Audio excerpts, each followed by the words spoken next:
شه دوستی خیلی ممنون که فرصت تو داد که ما با شما گپ بزنیم و معذرت خواهی ما رو بپذیر که دیر موندیم به عنوان نسل جدیدتر شما. ما متوجه بودیم که ترانه معروف ای سیاه زنگی که در واقع موضوعش بحث بردهداری در اواخر قاجار و اوایل پهلوین در واقع یک اثری بوده، ترانه بودین که قرار بود در یک نمایشنامه‌ای که خود شما تو نوشته در واقع خونده بشه. اما به یک سری دلایلی که حالا مثل خیلی از کارهای گروه دیگه‌ای که ما هستن این نمایشنامه اجرا نبود و شما تشخیص دادید که این ترانه خونده بشه. یک بار اگر برای همیشه اگر شما این ترانه رو با همون لحنی که خودتو تا فکر کنی درست ترینن بخونید. ای سیاه زنگی دلم مکن خون، هر جا نینی مگر رازت با مردم، هر روزم باید به دنبالت بگردم، خیر نبینی سیاه با تو هستم، جمال جمالو جمالک جمال بودو تا هر دومون با هم بشیم جون، هر چی مردم مگن گوش مده تو، خدا خودش اردون به تو مواته، بودو کنارم بینین صحرا مده تو، جمال جمالو جمالک جمال بودو.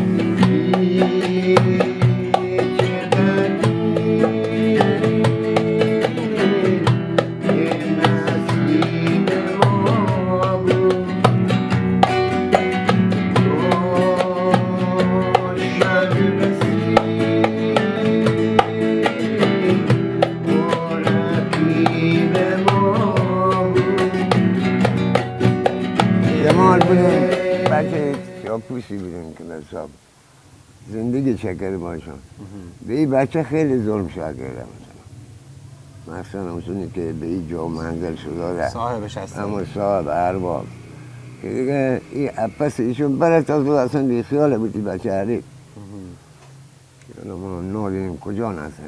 جمال بر اساس یک داستان واقعیه که شما تو کودکی تو دیگه داستانیشون که اجرا بکنیم نبود. بعد آقای شهدوستی اولین بار این اثر توسط گروه لیوا خونده بود درسته؟ بله با گروه کامل.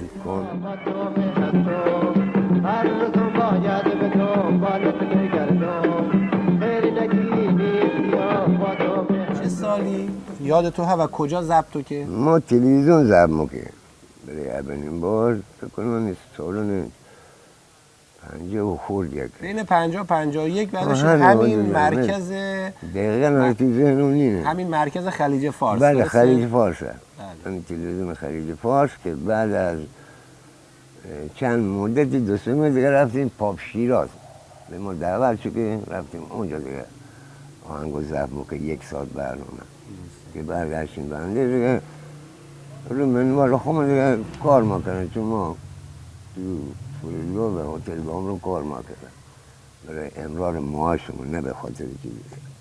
بچه بود که این ترانه سر از تهران و جای دیگه در تارد و یک سری از هنرمندا دیگه خونن. خوششون اومدن پخش بودن ترانه هم گوش رو دادن دیگه هر کی خونن طرف آبادان یه نمونه شو خونن تهرانی یه نمونه دیگه شو خونن آقا یه نمونه دیگه ما گفتم بابا جون اصلی این حالا اگه ما سختیم برام همین کلمه‌های بندی رو چگیم مجبوریم که کلمه چرخ خودیم چیزی دیگه بگیم.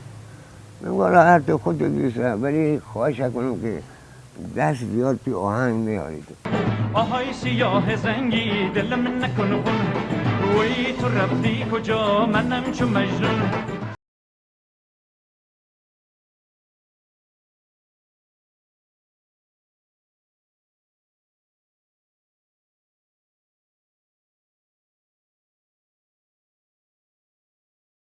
صحبت میکنیم اونگه باید ما زحمت کشیم شوخی نیم هر که شاعرن یا آهنگسازن از این سوال بکنیم پدر آدم در تا یه ترانه درست کنی شکلی شدیم بعد یا آقا تا راحت این عوض کن و اون عوض کن و فلان ابو یه چیز دیگه بعد به همین نامه خونه خب بشکم چرا این کارت کردی نه اینطور بهتره چی بهتره این مغز تو اگه بهتره یا که زحمتون کشیم درست این اصلا کلا این ترانه باید طوری باشه تو چرا عوض کنی کلمه حالا یکی از خصوصیات ترانه‌های شما آقای شهدوستی این که خیلی غنین، یعنی کلمات کهن قدیمی. بله من سعی کنم کلمان اصیل بندری بگنجونم توی بله. شعر. کلمان الان به در نخوره. نه زیاد بیشتر تاکیدم کنه روی مثلا. حتی آقای منصفی هم شبه نفر مگو باید بشه. بله. اگر نبود این کلمه فراموش بود، از بین نرد. ولی ما شاعریم، خواننده ایم یا هر چی هستیم، وظیفه انسانیمونه که ایشون حفظ بکنیم، نگهداری بکنیم، بگیم به نسل بعدی. یکی از ترانه‌های خیلی مهم شما ترانه بند مغونه. اون رو اگه برای مخاطبای ما چون کلماتی که در این ترانه یک بار آهنگی خیلی جذابیشه و این هم اگه بخونی که اگر دوستان جوان شانستا بخونن حداقل درست بخونن. لا لا لا توی بند مغون لکن دولون چکن توی بند مغون لکن دولون چکن سرخوا زیر معکه معچی پای مغون. ترانه بند مغون چون مغم هست مینام. بله. من تو دوره جوانی کلاس مثلا 5-6 سنیم تابستون که مرصد تعطیل ما را مینا بریم، ما را به همین خورما جمع کردن، مغ جمع کردن. این هم تو ذهن من هستن تا موقعی که دیگه این کار نکنم یه شعری بینیم با موقع بینیسیم همه زحمت نکشیم آقا نشین راحت خورما مرتب بخوره که بدونی چه زحمت نکشیم. خوندم این شعرم گفت بعد آهنگم ناروش مخون توی بند مغون پیلکن دلون چکن سر خود زیر مکه ماچی پای مغون پای در رو سیرغون زیر آفتاب سوزون شیره خرمای مغون هست از وجودمون وقتی از ما حرکتن کارمون پر برکتن وقتی از ما حرکتن کارمون پر برکتن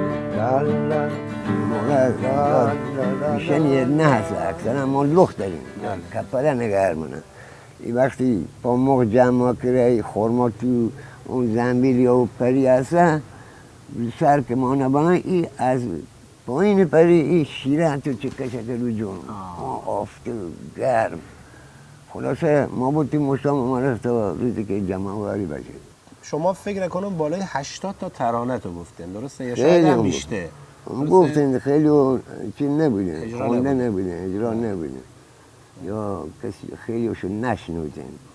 این روزها که در واقع به واسطه این فیلم هندی که در واقع معروف بوده، فیلم به نام اسمش هم فیلم حیوانه اسم فیلم و این ترانه‌ای که در بله ترانه‌ای که حالا دیگه همه‌گیر بوده شبکه‌های مختلف جهانی حتی بهش در وقت پرداخته کردن شما خودتو خواسته تو چن توی این سال شما متولد 1330 هستی درسته؟ خواسته تو الان از مسئولین فرهنگی و دوستانی که در دستی بر آتش شد چه؟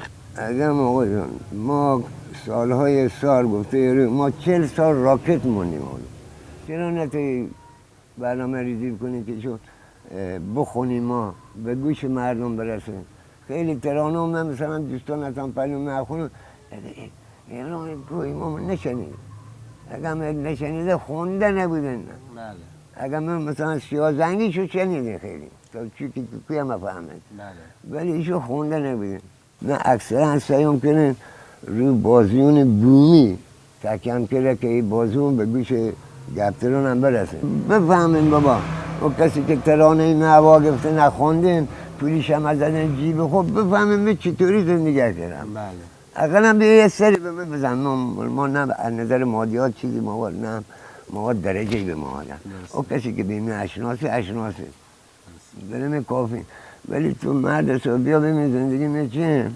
بعد برای بخون پول بزن جیبه برای کنسرت علیه خدا تو من پول گیری ولی اصلا به فکر منی 10 تا آهنگ من هم خونی کجا دوالینی آهنگو با اجازه که خونی گفت ببین من خیلی انسانم که نتونم یه خط رو بگیرم برم شکایت بکنم در شأن خود نبینم. گفت بابا تو برو ترانه به من بگم من برات از سازم اصلا چیزی که ساخته بودی به این صورت تو مرا دستکاری بکن. این تغییر ترانه خیلی به شما عصبانی کرده توی یعنی سالها. گرنگی میکنه وحشتناک. آره. آدم بابا جان این ترانه ساخته بوده بسته بوده فلان شعرش هم تو چرا دست داری داخل؟ بله. اگر دوست هستن چیزی مثل همی بود بیام برات اگر آدم خدمتش برای بخون موفق هم بشی ولی دستی کاری که انجام بوده دست نکنی خراب نکنی ریتم چیزی دیگه از شعر چیزی دیگه آخه این خود نوجیره. اگر مدیر ارشادن یا هر کسی باید بیان اینجا ببینه نه نزدیک.